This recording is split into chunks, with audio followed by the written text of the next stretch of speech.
He literally knew how to manipulate people, how to create a talented array.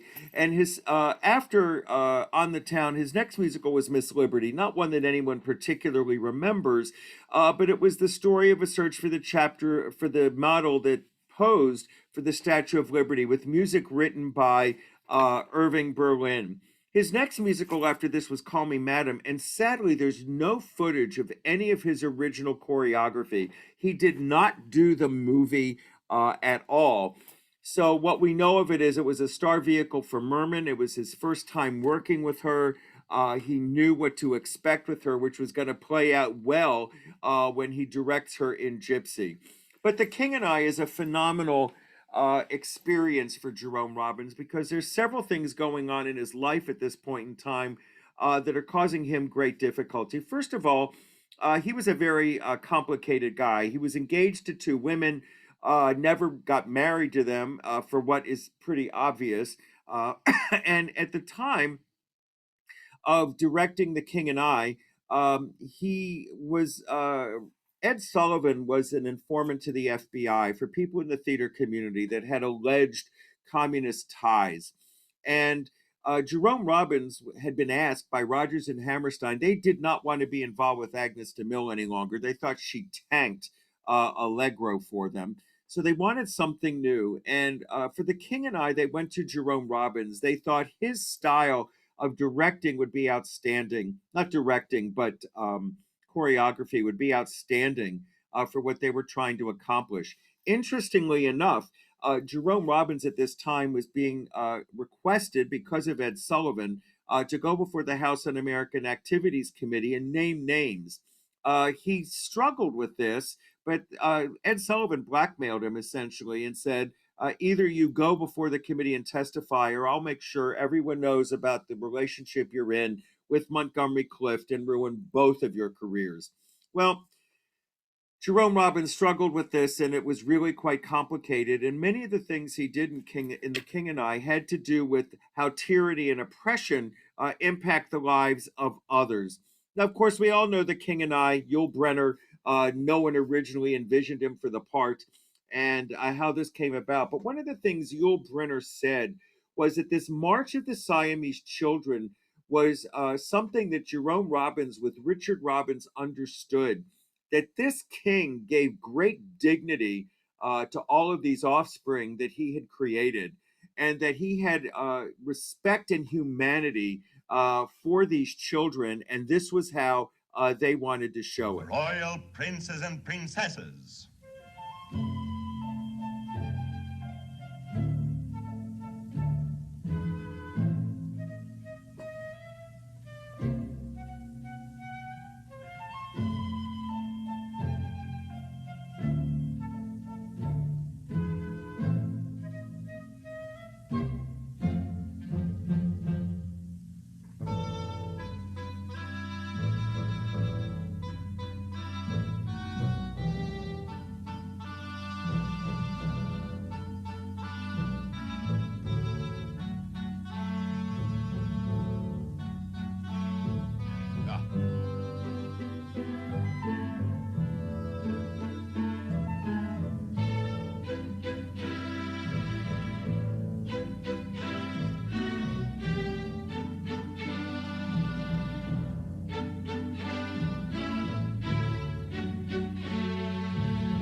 Boy. And of course, Jerome Robbins worked with Rodgers and Hammerstein. They had to figure out a way to create a strong sexual tension between Mrs. Anna and the king. And of course, the very famous Shall We Dance number, where, of course, dancing is one of the most erotic things that you can do. He certainly created this great, stunning, sexually charged moment between the king and Mrs. Anna. A girl must be like a blossom, with honey for just one man. A man must live like honeybee and gather all he can.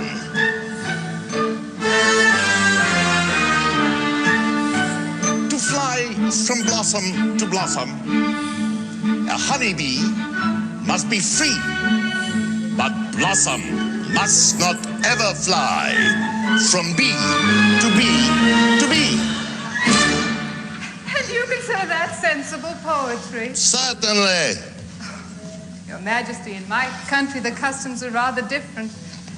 And a young girl at her first dance. Oh, it's very exciting to be a young girl at your first dance. You're seated on a small gilt chair, your eyes lowered, terrified that you'll be a wallflower. Suddenly you see 2 black shoes, a white waistcoat, a face. It speaks. We've just been introduced. I do not know you well, but when the music started, something drew me to your side. So many men and girls are in each other's arms. It made me think we might be similarly occupied.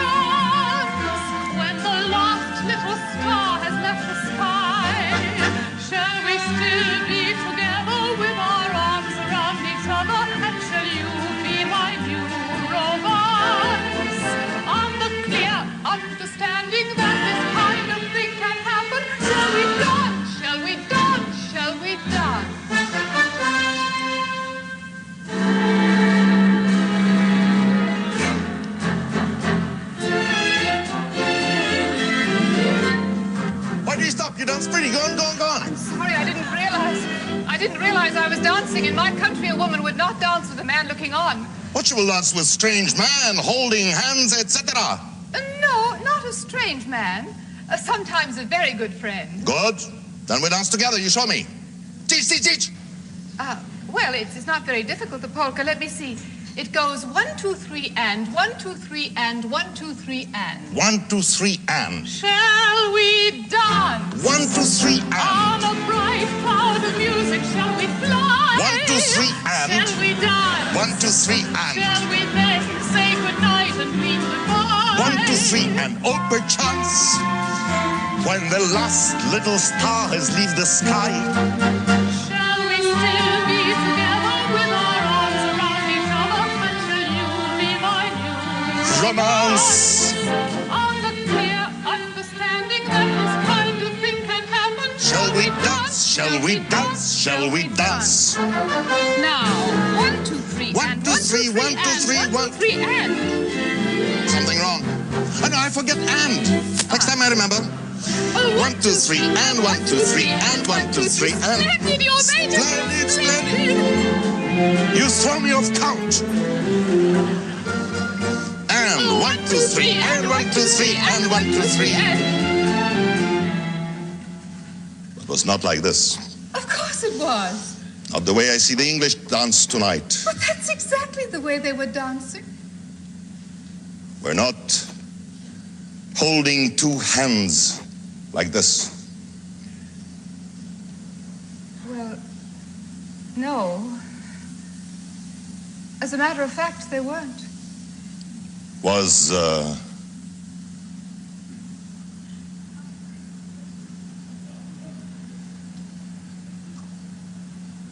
like this. Now, come.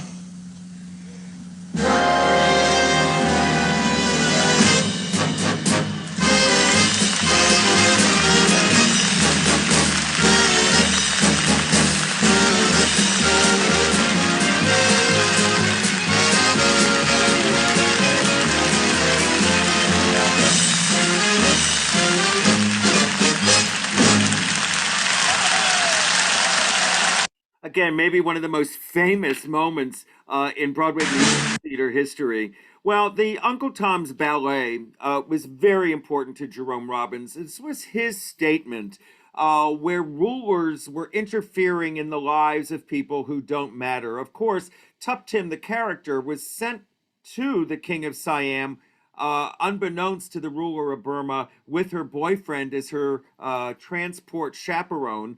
And, you know, she's been trying to be with him continually.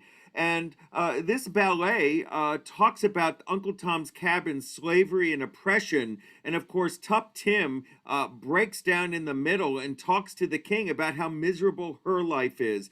The ballet, Robbins researched Siamese ballet strategy, movement, and incorporated it beautifully into this ballet. I mean, it's an important integral part of the second act of The King and I. This from the 2015 revival that Kelly O'Hara was in.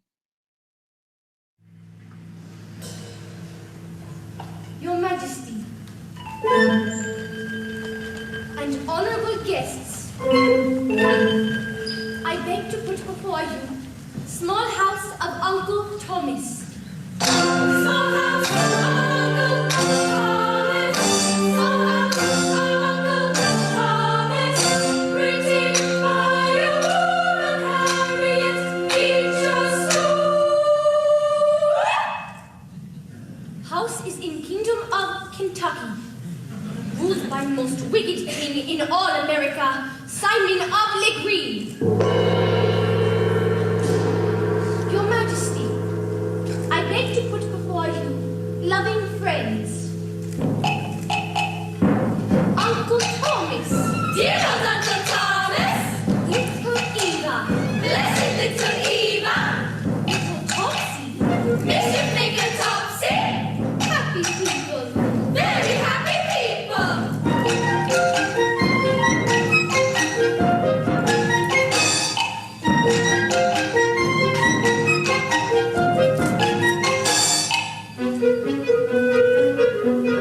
Happy people.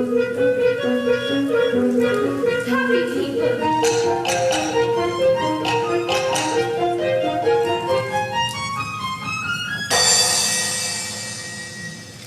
Your Majesty, I beg to put before you one who is not happy, the slave Eliza.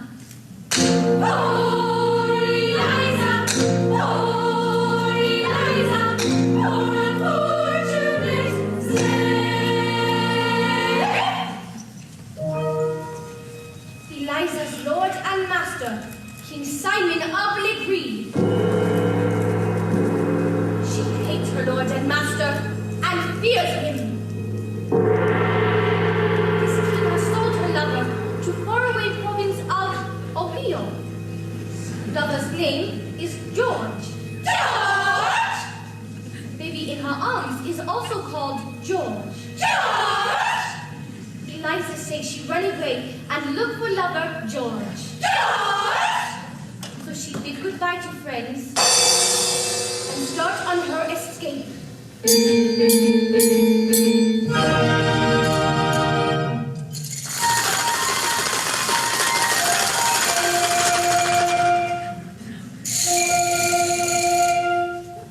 escape. Run, Eliza! Run, Eliza! Run from Simon! Poor Eliza running and running through a rainstorm.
but with scientific dogs who sniff and smell, and thereby discover all who run from king.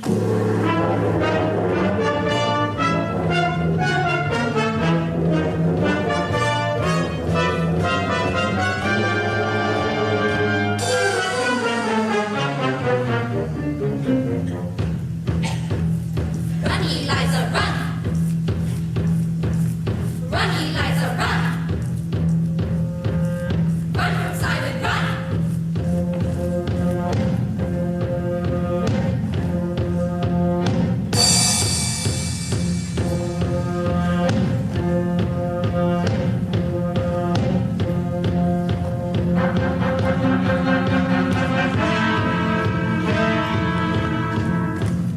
Run, Eliza! Run, run! Run from Simon! Run, run! Oh, Eliza! Run from Simon!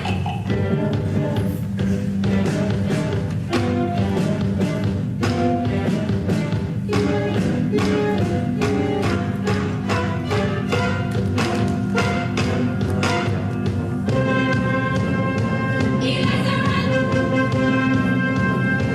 Eliza, run from Simon! Run! Eliza, run! Eliza, run from Simon! Run!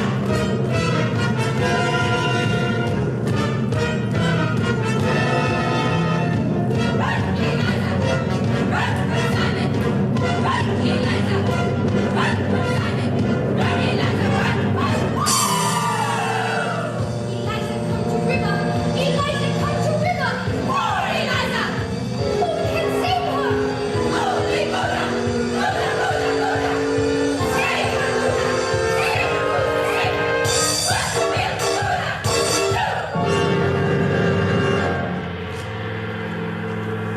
Buddha made a miracle. Buddha sent an angel down.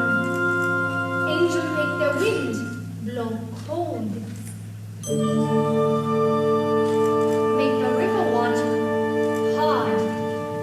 Hard enough to walk upon. Buddha make a miracle! Praise to Buddha!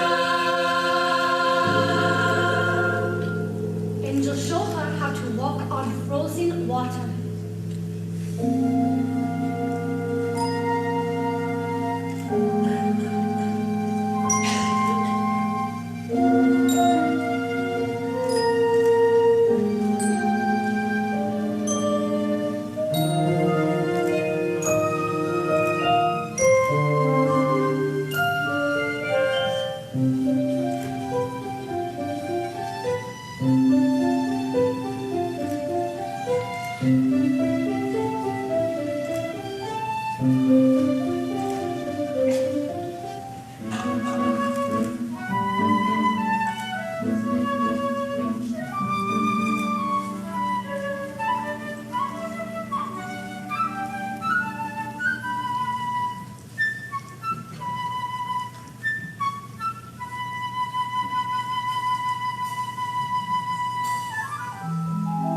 Now, as a token of his love, Buddha sent a new miracle.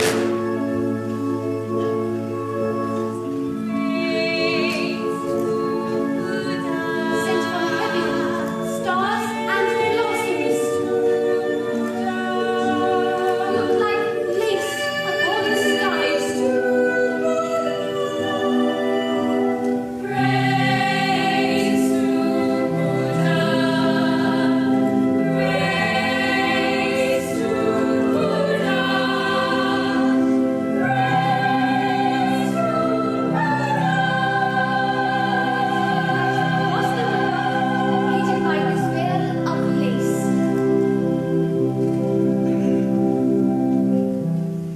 Forgot to tell you name of miracle. Snow. On the sudden she can see wicked Simon of degree sliding past the river fast with his bloodhounds and the slaves.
Blessed little Eva.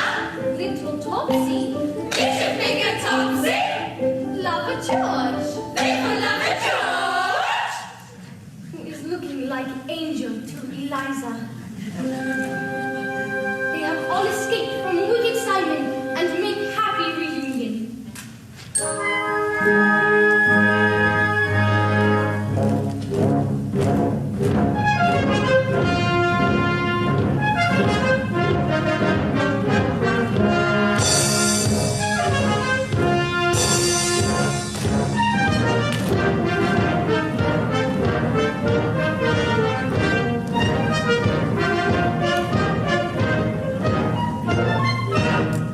Topsy glad that Simon died. Topsy dance for joy. I tell you what Harriet Beecher Stowe say, that Topsy say. I specs. I's the wickedest critter in the world. But I do not believe that Topsy is a wicked critter. Because I too am glad for death a king. Of any king who pursues a slave who is unhappy and wishes to join her lover. And your majesty, I wish to say to you, your majesty, and honorable guests, I will tell you end of story. It's very sad ending. Buddha has saved Eliza. But with the blessings of Buddha also comes sacrifice.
Again, the whole conceit or the background of this for Jerome Robbins was to make the statement that here he's being called before the House Un-American Activities Committee. He has done nothing. He is a political activist, very far left wing, but why should his political thoughts be challenging? And that was the basis and the background for this ballet in the second act of The King and I. Well, Peter Pan comes next. Jerome Robbins was not originally involved, but it was very frustrating because they couldn't figure out how to get Peter to fly, how to make it look realistic. And as you can see, Jerome Robbins flying with Mary Martin, teaching her and emulating what someone flying might look like. Jerome Robbins loved a sense of comedy in his ballets. I'll give you a sense of that here. I'll teach you how to jump on the wind's back, and away we'll go. Ooh. One day when you're sleeping in your silly bed, you might be flying about with me, saying funny things to the stars. How do you do it? You just think lovely, wonderful thoughts, and up you go. I'm flying. Look at me way up high, such the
And again, another great moment Last of I've reached the peak. Jerome I'm Robbins' the greatest villain choreography. of all time. And again, he loved Who was humor. Napoleon? Nobody. Who was Nero? Nobody. Who was Jack the Ripper? Nobody.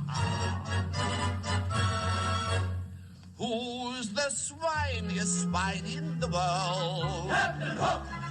Captain Hook! Who's the dirtiest dog in this wonderful world? Captain Hook! Captain Hook! Captain of villainy, murder and loot.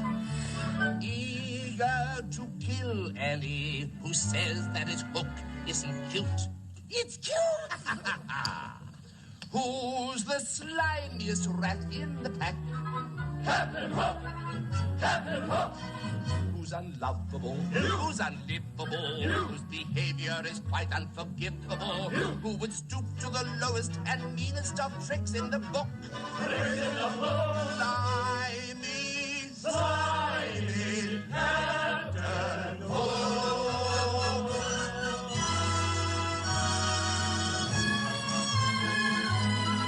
Captain Hook! Captain Hook! Captain Hook! Captain Hook!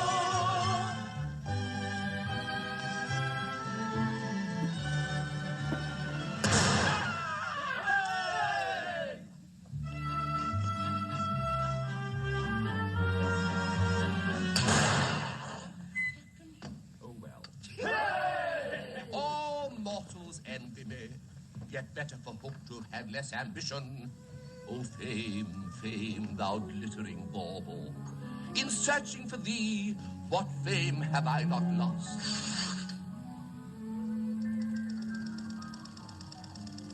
No little children love me. I'm told they play at Peter Pan, and the strongest always chooses to be Peter.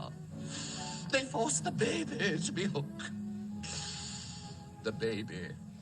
That's where the canker gnaws. I'm told they find Smee lovable. How can I break it to him that they find him lovable? No! Bicarbonate of soda, no! Not even... Smee. All in one piece? Hey! Who's the swiniest? Hey! The doggiest? Hey! The slimiest? Hey! Who's the creepiest creep in the world? Captain Hook! Captain Hook! Who's dispensable? Reprehensible? Whose behavior is quite indefensible? Who's the crawlingest, cruelest, crumbiest, crookedest crook? Crookedest crook! What a prize! What a joy! Mrs. Hook's little baby boy. The surge of the sea. Just little old me.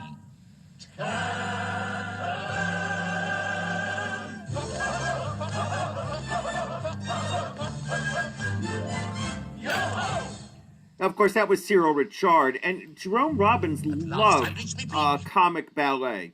Well, the next thing that Jerome Robbins did, this is the first time where he actually directs as well as choreographs a musical, is Bells Are Ringing.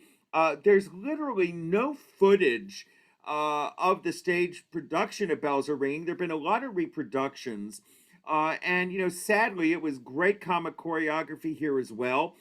Directing Judy Holliday, but there's really nothing. The movie was directed by Vincent Minnelli, so it's not really the same. But West Side Story certainly was all Jerome Robbins' idea. Now, if you look at the original cast album on the right, you'll see it says Arthur Lawrence, then you see Leonard Bernstein music, Stephen Sondheim lyrics, and way down in the middle you see a box that says conceived, choreographed, and directed by Jerome Robbins.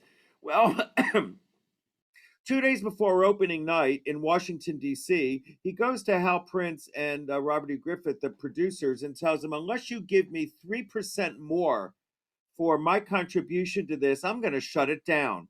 Again, blackmailing Prince in a way where they had no choice. They already had $300,000 on the line, and the show had to open. And unless they gave Jerome Robbins that extra accolade, it never would have opened. And none of his partners, Lawrence, Sondheim, or Bernstein, were even aware that this was going on until they saw that poster go up on opening night. It is a brilliant piece of musical theater. We all know this changed everything about the way musical theater storytelling would be told, how dance would be used. It darkened the storytelling of Broadway musicals. No one had ever seen a musical where two people died on stage at the end of the first act. The protagonist dies at the end in the second act. It had just never been done. Jerome Robbins was also very strict about the way he wanted these two gangs to interact. They could not. He would not allow the Sharks and the Jets to sit with each other, to talk to each other, to go have coffee together.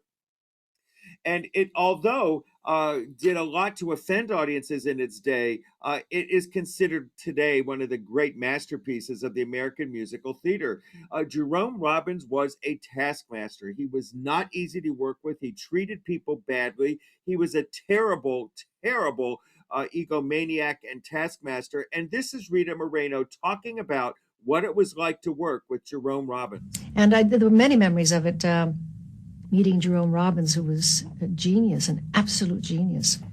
I don't think I've ever worked with a genius before or since, really.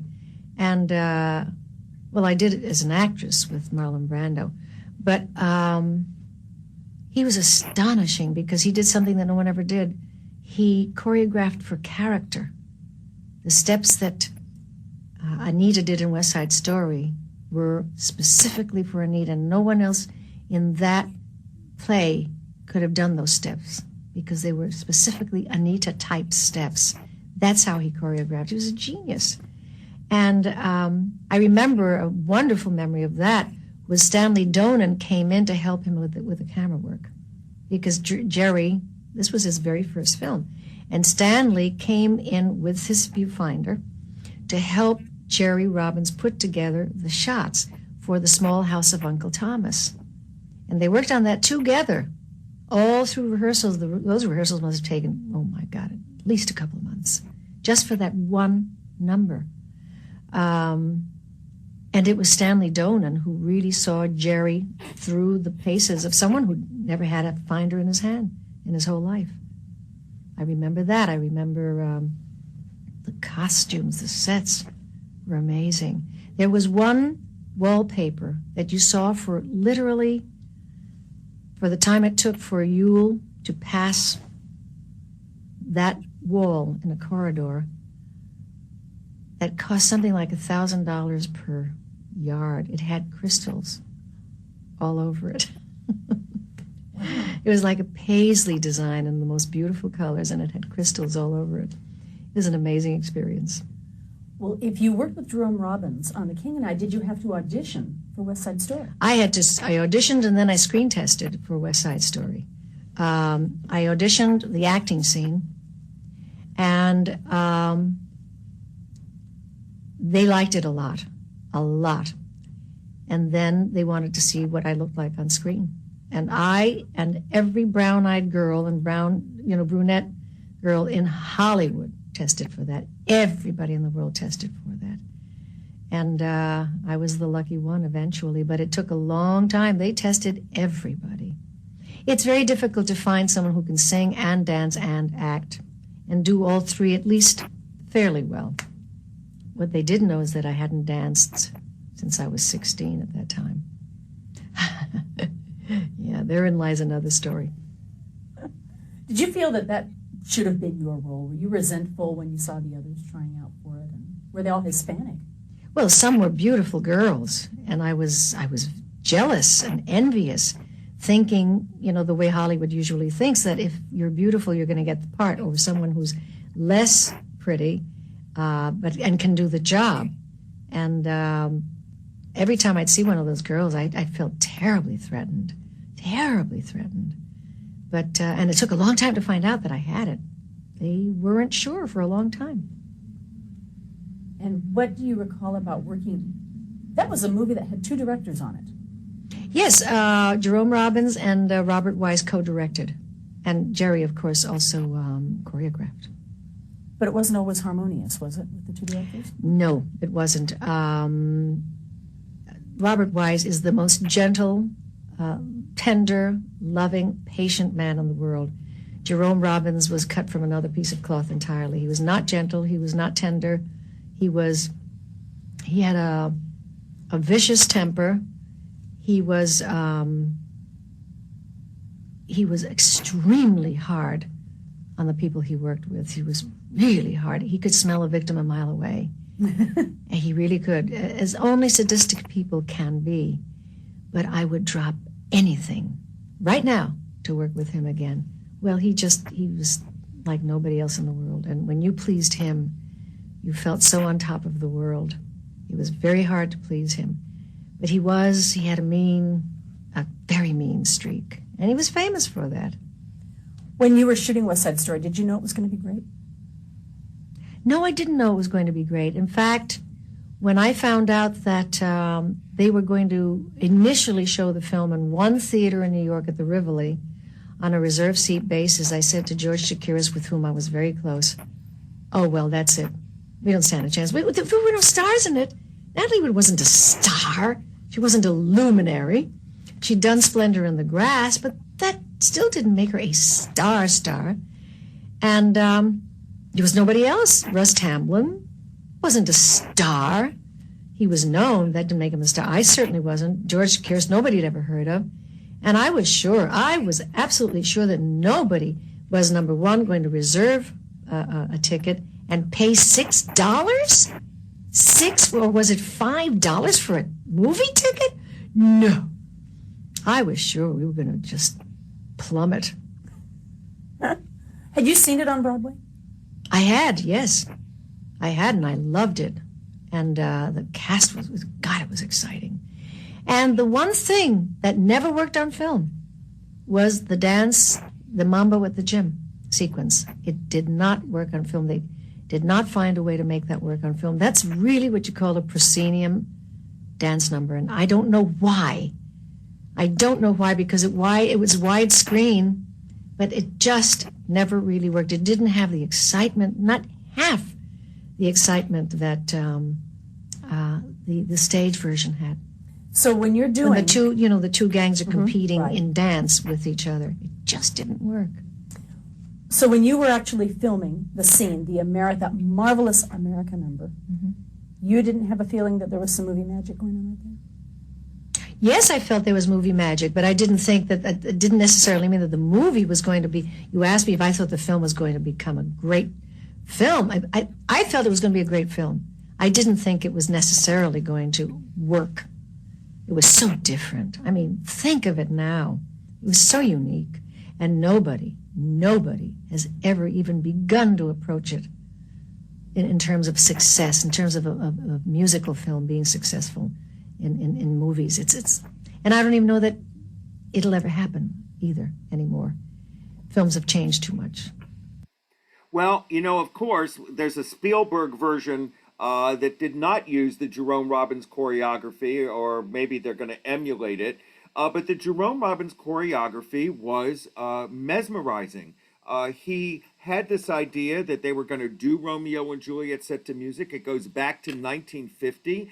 Leonard Bernstein was going to do it. Comden and Green were going to write the lyrics. They dropped out, and they discover Sondheim. Arthur Lawrence discovers him because he had been in Hollywood writing scripts to the TV show Topper, moves back to New York, and this is how he's cast. Now, West Side Story was not everybody's favorite at the time. Right now at the tremendous Winter Garden Theater on Broadway in New York City, West Side Story, one of the greatest musicals of all time, is coming up to the end of its second year. Now, this musical was produced by Robert E. Griffin, Harold S. Prince, in association with Roger L. Stevens. It was based on a conception of Jerome Robbins, which I'll tell you about. The book's by Arthur Lawrence, the music by Leonard Bernstein, lyrics by Stephen Sondheim. The conductor, who will be conducting it immediately for you, is Max Goberman. Now, the story, what they've done here, the conception by Jerome Robbins was quite original because he translated the theme of Romeo and Juliet, or rather transplanted it, into New York of the present. And instead of the Montagues and the Capulets, he pictured two kid gangs, such as the kid gangs that terrorize New York. And at this moment in the play, you're going to see part of it here, this magnificent ballet, which is called Cool. This particular moment, a shopkeeper uptown is closing his store, comes outside and finds grouped on the steps of his store a gang of kids who obviously have just had engaged in one rumble and are waiting for another gang to start another ferocious rumble. So this is the setting. Here is the scene.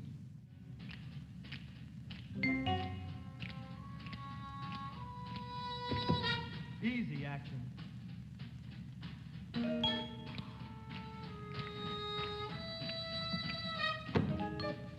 Easy. Cool, baby John.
Easy does.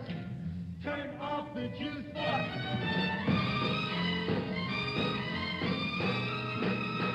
Just play it cool, boy. Real cool.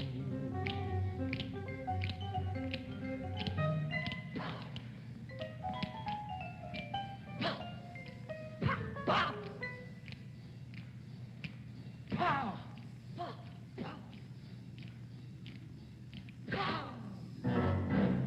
Jerome Robbins, of course, created this. This was his vision. And what he did was he's licensed components of his work. When you decide to stage West Side Story, for example, or A Funny Thing Happened on the Way to the Forum, which we'll come to, there are certain things in the script that you pay. When you pay your fee to license the show, that number, there's a component that gets paid to Jerome Robbins. This is the mambo number that Rita Moreno was referring to that she felt on film never quite worked. And this, of course, is the dance at this scene.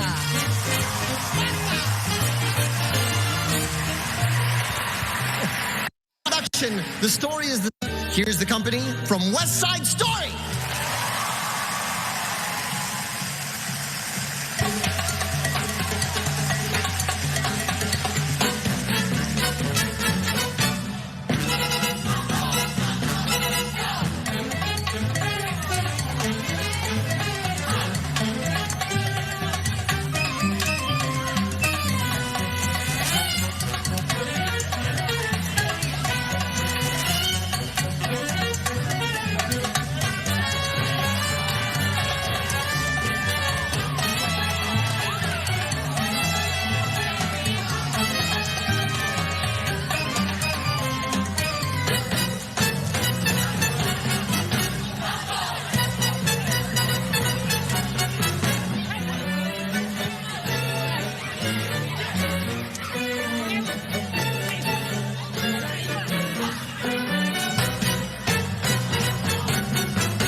of course, there had never been dancing as part of the storytelling in the way that Jerome Robbins did this.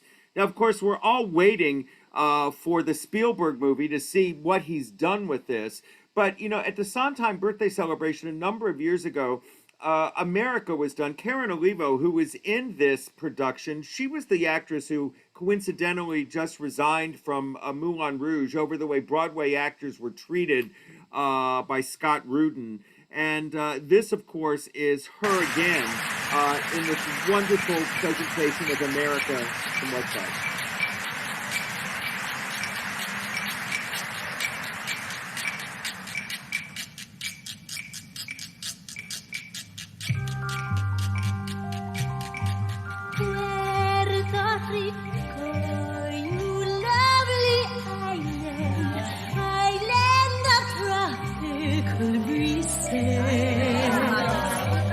Always the pineapples growing, always the coffee blossoms blowing. Well, Dorica, you ugly island, island of tropic diseases.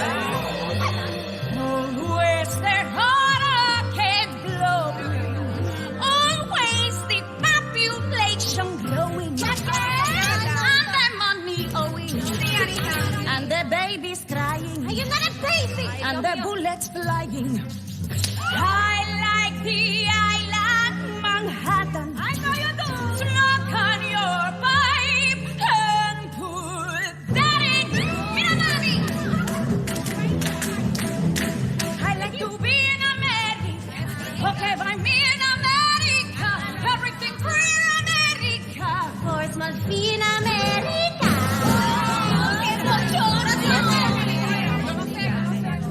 I like the city of San Juan. I know a boat you can get on. Bye-bye. Hundreds of flowers in full bloom. Hundreds of people in each room. Automobile in America. Chromium steel in America. Wires put in America. Very big deal in America. Bueno, I'll drive a Buick to San Juan. If there's a road you can drive on, I'll give my cousins a free ride. Gracias. How do you get all of them inside? In my dreams close to America. Many hellos in America. Nobody knows in America. Puerto Rico's in America.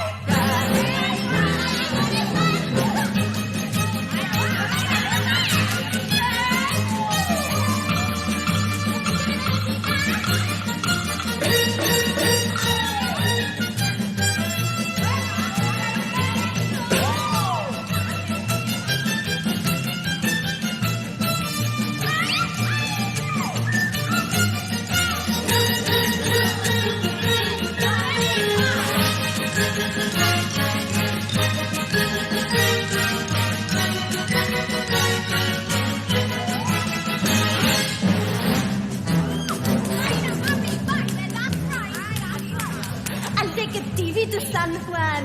If there's a carrot to turn on, I'll give them the washing machine. What have they got there to keep clean? I like the shores of America. Comfort in Georgia in America. Down on the north in America. Walk to a birth in America.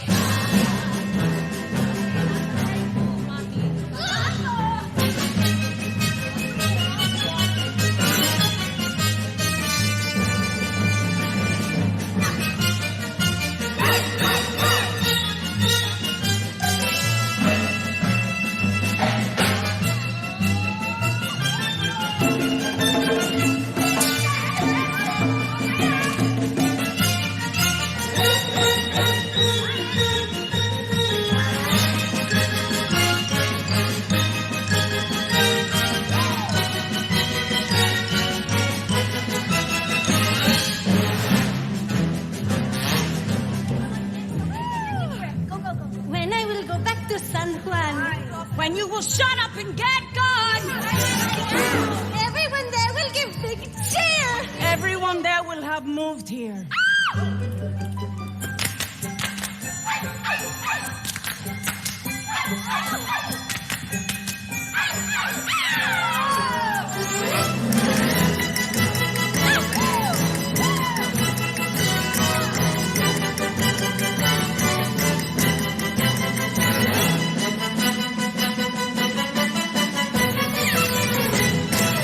Now, of course, that is the original Jerome Robbins choreography. Jerome Robbins was fired from the movie. That he was so difficult, so impossible to work with, so behind schedule that United Artists fired him. They sent him packing.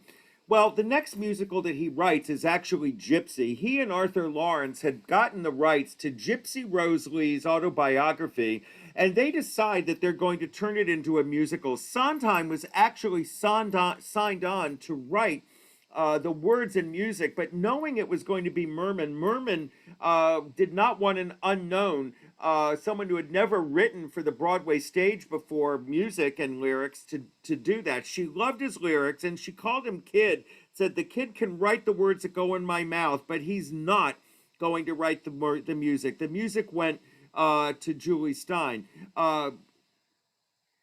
Jerome Robbins was a brutal taskmaster in this, and one of the stories go that one night he over-rehearsed the Gotta Have a Gimmick number, and they were so upset that he was backing up with his back toward the orchestra pit, and they were so annoyed with him, they didn't even warn him that he was about to fall in, which he did. The picture at the right, of course, is Gypsy Rose Lee in the middle with Julie Stein and Jerome Robbins with Lawrence and Sondheim sitting behind them. This is a very... Extra! Hey, look at the headline! In person! That 3-for-3 bundle of dynamite! Baby! June!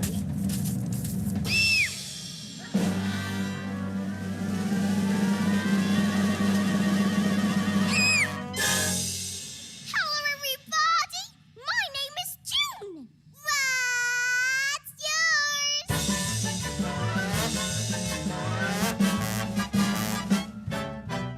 Let me entertain you. Let me make you smile. Let me do a few tricks, some old and then some new tricks. I'm very versatile. And if you're real good, I'll make you feel good. I want your spirits to climb. So let me entertain you, and we'll have a real good time. Yes, sir! We'll have a real good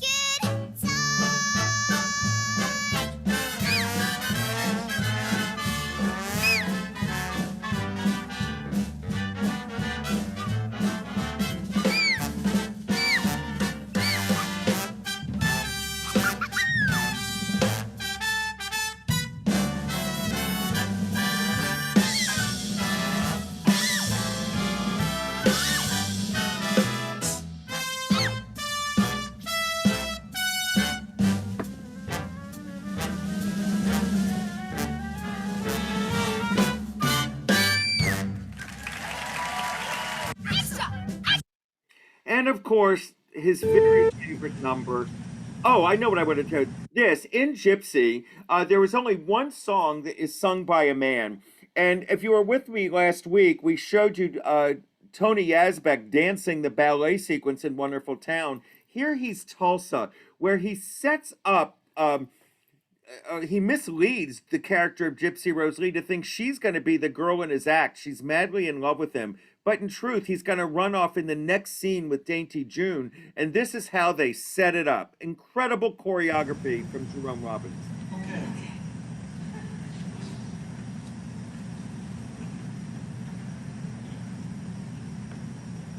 I pretend I'm at home, getting dressed for a date.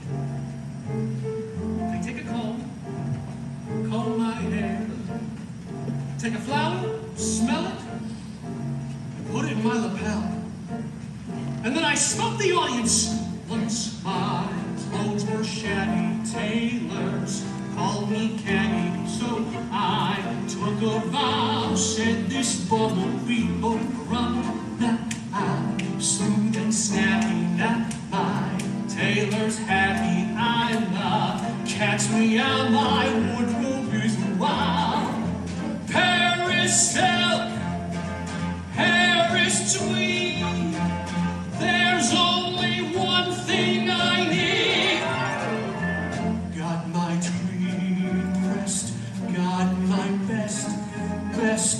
All I need now is the girl. Got my striped tie, got my hopes. I got the time and the place, and I got rhythm. Now all I need's the girl to go with them. If she'll just appear, we'll take this big town for a while. And if she'll say, my darling, I'm yours, I'll throw away my striped tie and my best pressed tweed. All I really need is the girl.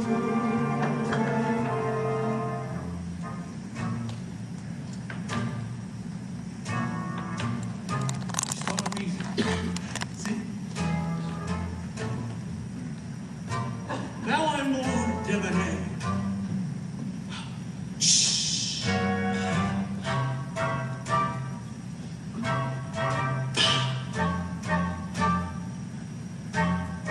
Break! And I sell it here. I start the step, see? And then I build it. Double it.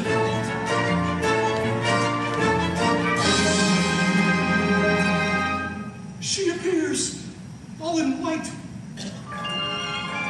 I take her hand, kiss it, and lead her on the floor.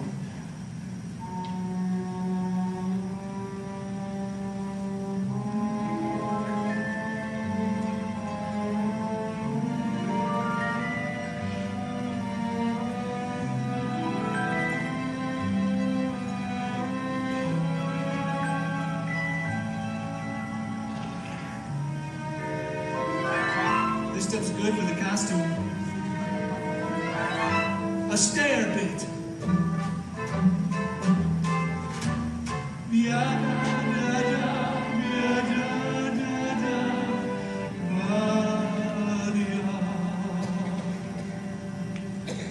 Now we waltz, strings come in.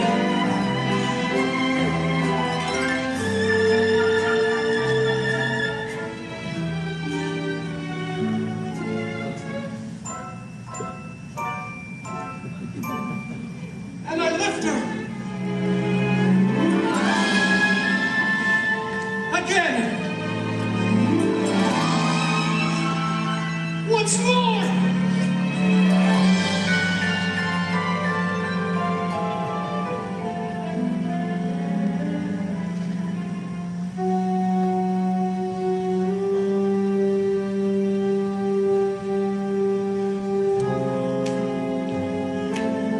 And now the tempo changes.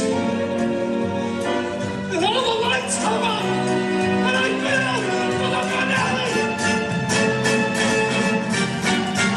Police! That's it! Do it over here! Follow me! Faster! Cross it! Again! Do it again! Give me your hands!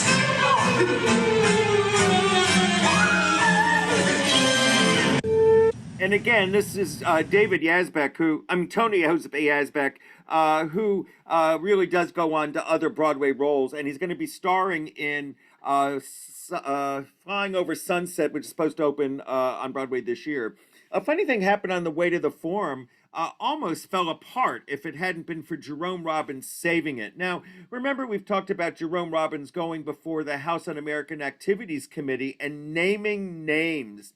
Well, one of the names he named was Zero Mostel, and the other name he named was Jack Guilford, both of whom were cast in the original production of A Funny Thing Happened on the Way to the Forum. It opened in Washington mostly to negative reviews.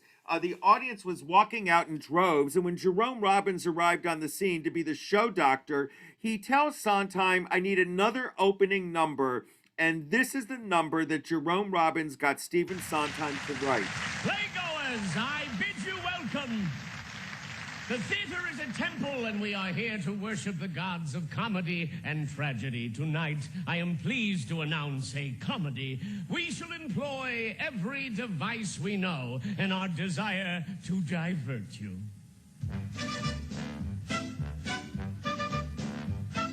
Something familiar, something peculiar, something for everyone, a comedy tonight. Something appealing, something appalling, something for everyone, a comedy tonight. Nothing with kings, nothing with crowns. Bring on the lovers, liars, and clowns. Old situations, new complications. Nothing portentous or polite. Tragedy tomorrow, comedy tonight.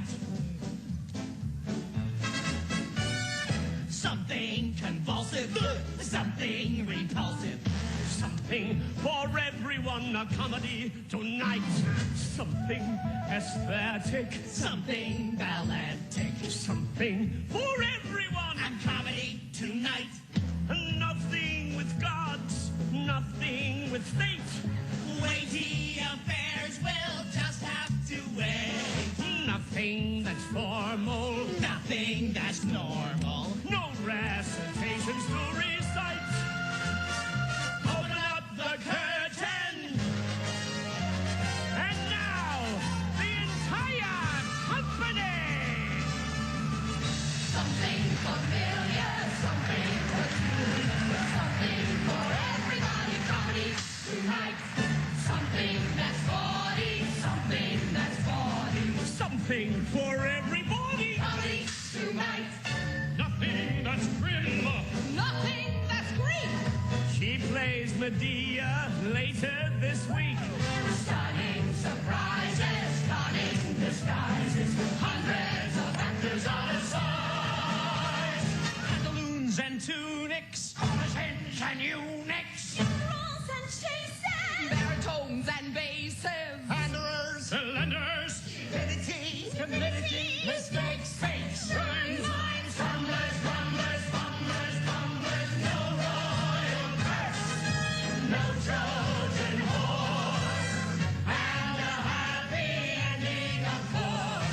Goodness and badness. Man in his madness. This time it alters out alright. Friday tomorrow. Comedy, comedy, comedy, comedy, comedy, comedy, comedy, comedy, comedy. Tonight.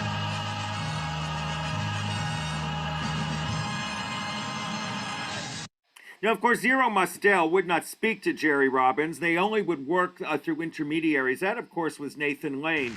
But Zero Mostel knew he needed this part. His wife made him stay with the show.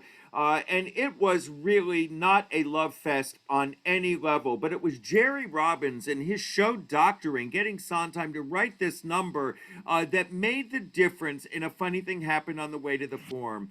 Well, we're at the end of our time today, and next week we're going to start right in with what may be another one of the great Jerome Robbins masterpieces. We'll start right here with how Fiddler on the Roof came about and what Jerry Robbins had to do with that. I don't know if anyone has any questions they have for me or anything they'd like to share, but I'd love to answer anything if anybody would like to ask. Just unmute yourself and we'll go from there.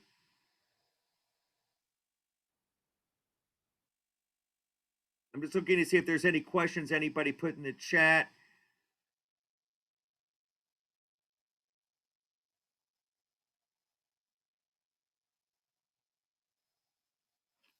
Nobody wants to ask me anything? Okay, well, that's good.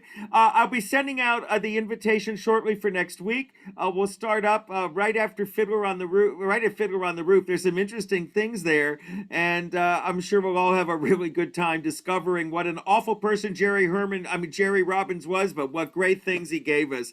Take care, everybody. See you soon. Bye-bye.